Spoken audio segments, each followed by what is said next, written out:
Look at your experiences. You'll find that they fall into two categories, and they always will: love and fear. Love includes, it expands, it nurtures, it supports, it shines. Fear is the opposite. It excludes, reduces, confines, contracts. The two are polar opposites. Look at your experiences with the people you love. Are any of them behaving or growing in ways that you would prefer that they not, but they prefer that they do? That's polarization. The polarization is between love and fear. When you're looking at it in the world, you're looking at yourself. You might say that the world is reflecting itself to you. If you attempt to change that polarization in the world, that's the pursuit of external power. The pursuit of external power is an attempt to make yourself feel better by changing the world. But that won't work. There's only one place you can look at and change polarization, and that's in yourself.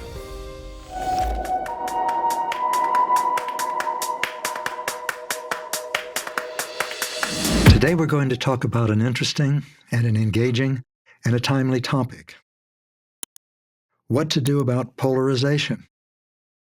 That's polarization in your family, polarization in the workplace. What about polarization in your country? What about polarization in your neighborhood? What about polarization in Germany and South America? What about polarization in the world? What to do about polarization in all of those places or any of those places? And the answer is a simple one: nothing. You can't do anything about any of those. There's only one place you can look at, and change polarization, and that's in yourself. So look at your experiences. You'll find that they fall into two categories, and they always will while you're in the earth school: love and fear. Love includes, it expands, it nurtures, it feeds, it supports, it shines. Fear is the opposite. It excludes, reduces, confines, contracts. Everything. The two are polar opposites.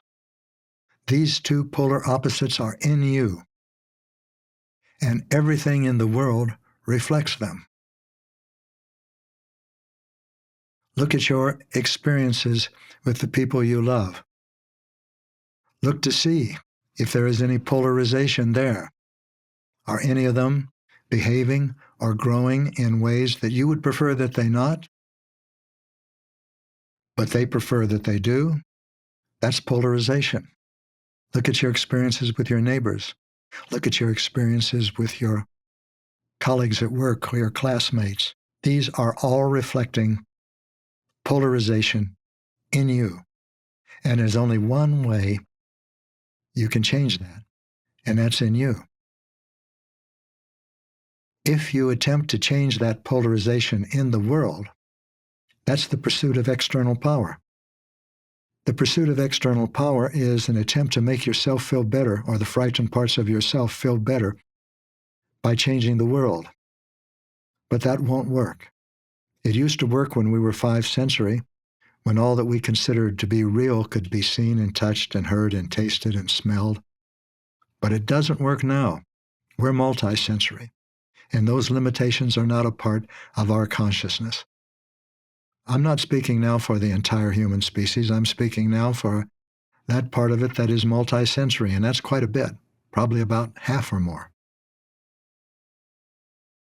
And if you're watching or listening to this podcast, you have the new consciousness, multisensory consciousness. That means you know that you're more than a body and a mind. You know that there's more to you than that. You know that there's more to the world than what you can see. And you know that your connections with others extend beyond words and emails and text and video calls. So what do you do about the polarization in yourself? The first thing to do is to recognize it. The polarization is between love and fear. When you're looking at it in the world, you're looking at yourself. You might say that the world is reflecting itself to you. So you and the world are the reflected and the reflection. What's the difference between the two? The reflection requires the reflected. The reflected does not require the reflection. The reflected is you. You are all that is. You are a unique expression of the universe. If you are not aware of that, you look out at the world and you see differences. Not only differences, you see not differences in appearance, but you see difference between you and someone else. You see you and you see others. You see you and you see things. There is no difference between you and others. There are no others. This is where our new consciousness is leading us. You are a powerful and creative, compassionate and loving spirit. And from that perception, which is the perception of your soul, there are no others. There is love. There is joy. There is all that is. And you are all that is. But you do not yet have the expanded perception of your soul.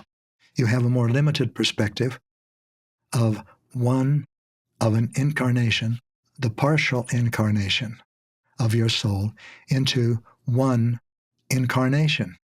And that incarnation is you.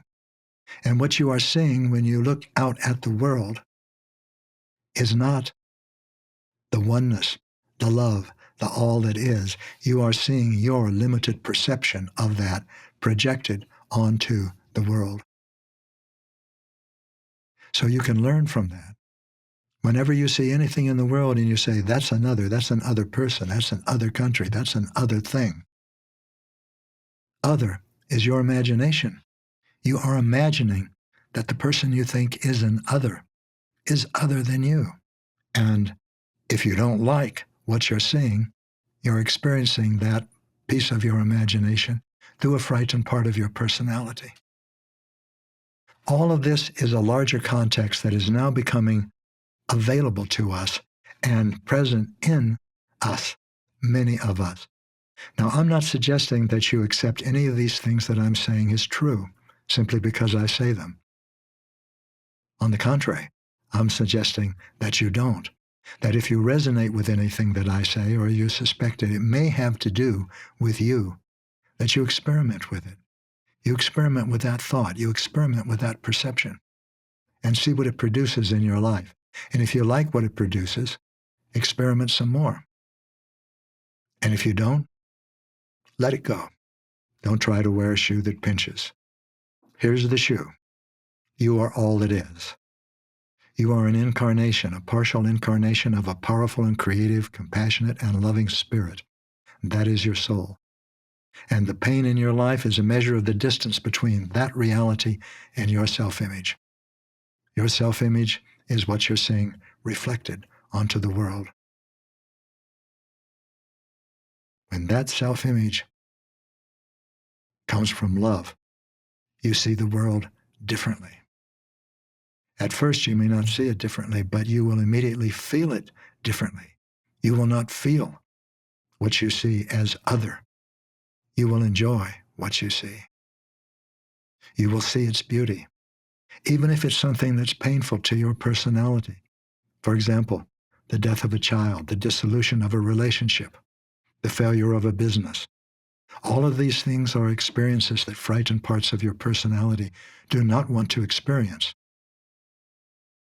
But everything that you encounter in the Earth School serves your spiritual development, including those things that the frightened parts of your personality do not want to experience. This is another way of saying that everything that you experience in the Earth School strives to bring, is an opportunity to bring the consciousness of your soul into the awareness of your personality. You can do this by creating authentic power. This is what Linda and I have shared through everything that we've done, books that we've written, courses that we've co-created, events that we've given. Authentic power is alignment of your personality with your soul. It is the new requirement of our evolution. For us to evolve as a species, it's now necessary for us to create authentic power. The old understanding of power, external power, now produces only violence and destruction. I'd say try it out for yourself, but you have been, and you probably are continuing. The pursuit of external power between nations brings physical violence. That's clear. It's been clear throughout our long history, which from the perspective of your soul is not long at all, because there is no time from the perspective of your soul. But from within the earth school, from within the limited perceptions of an incarnation within the earth school, and that means you and all of us here, that's a long time. It's a long time spent pursuing external power, and it has characterized human experience with brutality and savagery and despair and pain and humiliation. Now that we are acquiring the new consciousness, there are hundreds of millions of us that are saying within ourselves, I will no longer be part of the brutality that has characterized the human experience. I will contribute something else. And that's what we're talking about. What is the something else? There's only one thing that's not fear, and that's love. And it's important to understand this because only following love, only cultivating love will bring you awareness, satisfaction, or more accurately, meaning and purpose and fulfillment. Following fear will not. Why is that? Because love is all that is. Love is all that is real. Fear is not real. It's an illusion. The entire domain of fear is an illusion. In other words, every perception of the world through the lens of a frightened part of your personality is an illusion. And that's why following it is not going to take you where you want to go, to meaning, to fulfillment, to joy, to completion, and then to more joy unending. The choice is always yours. This is a synopsis of life in the Earth School. It's a domain of time and space and matter and duality. Every experience in the Earth School brings you to a point of choice, and you have only two options. And as long as you are in the Earth School, you will have only two options, love and fear. By options, I'm not talking about go to Europe, learn Italian, become a carpenter, become a musician, learn to play the violin. These are out-tensions. Your intentions are always love or fear. And what you choose determines your experiences. In other words, your choices determine your experience of the world.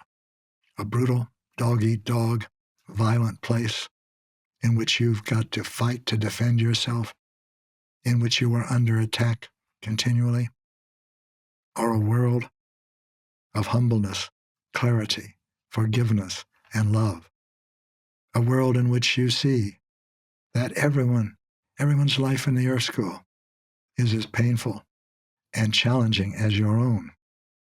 And so you begin to enjoy being in the Earth School. You begin to enjoy others. This is why you still think of others as actually existing, not as projected parts of your personality, loving or frightened. This is the new terrain in which we have, not all of us, but about half of us have entered. And within the next half century, all of us will enter. The terrain of multisensory perception, the terrain of reality without the limitations of the five senses. Multisensory perception is a gift. It's coming to us from the universe, and all we need to do is unwrap it and use it and see through it. Authentic power is not a gift. The potential of authentic power is a gift that comes with multisensory perception. In order to become authentically powerful, that is, able to distinguish between love within yourself and fear within yourself, and choose love no matter what is occurring inside of you or outside of you. That is authentic power. It's being able to move through the earth school with an empowered heart without attachment to the outcome. That's now the requirement for our evolution. We are in the midst of a dramatic, unprecedented, epic transformation from a species that was 5-sensory and evolved by surviving and survived by pursuing external power, by manipulating and controlling. And we're evolving into, we are transforming into a species that is multisensory and that evolves by growing spiritually, and that grows spiritually by creating authentic power. And authentic power is a perception of power that comes from beyond the earth school, and now it's coming into the earth school. And that is the unprecedented transformation of human consciousness. All of this is grander than words can tell, grander than words can reach, larger, not larger than thoughts can think, different. Thoughts cannot go here where you are going. Thoughts cannot penetrate the interior of your beingness the way a mountain can. You are remarkable. You are a powerful and creative, compassionate, and loving spirit. And your time in the earth school, which is voluntary, by the way, you did not volunteer for it, your incarnation. Your soul volunteered for it, and with a great deal of consideration. Now that you are in the earth school, you are experiencing the domain of time and space and matter and duality. And you begin that experience on your birthday, and that experience will end for you when your soul decides to return home on your death day. What dies? What returns to ashes and dust and has no future and never will? Except that also is a limited perception. It is your incarnation. That is what dies. But the soul, the energy that animates that incarnation, is still there. It will always be there, and there's never a there, as opposed to a here.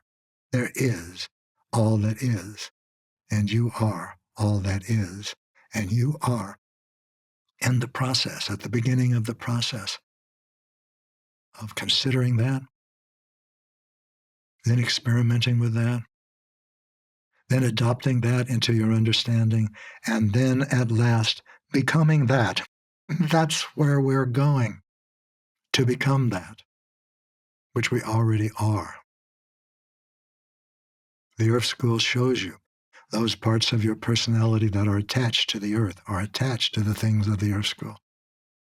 And those parts of your personality that are not, those parts of your personality that are of your soul.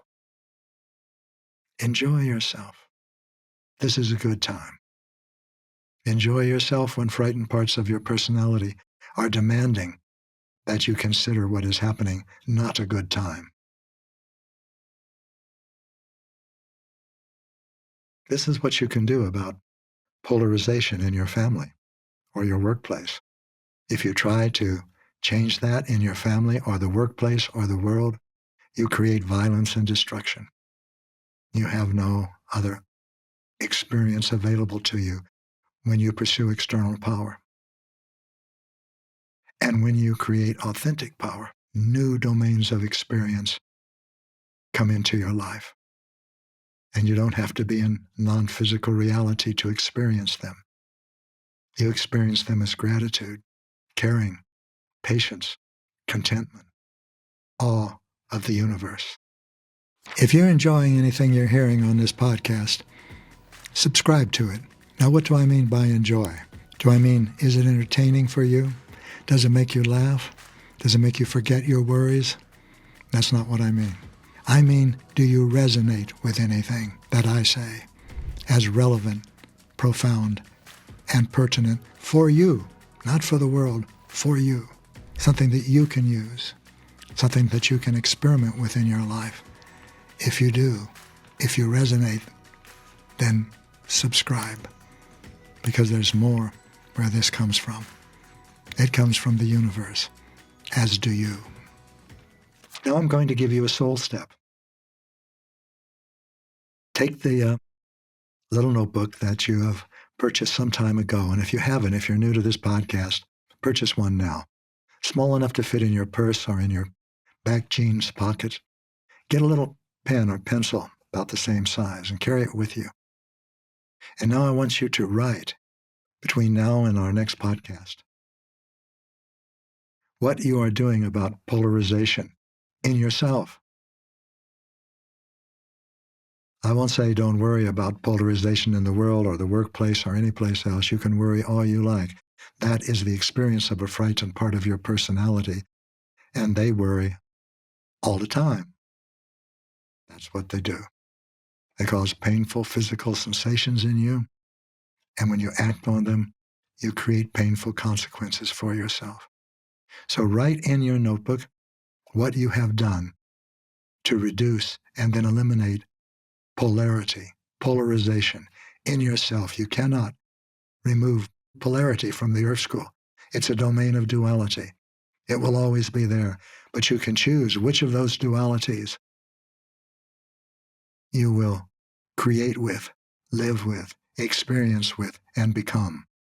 Love or fear. And while you're doing this, remember to enjoy yourself. I'm Gary Zukav.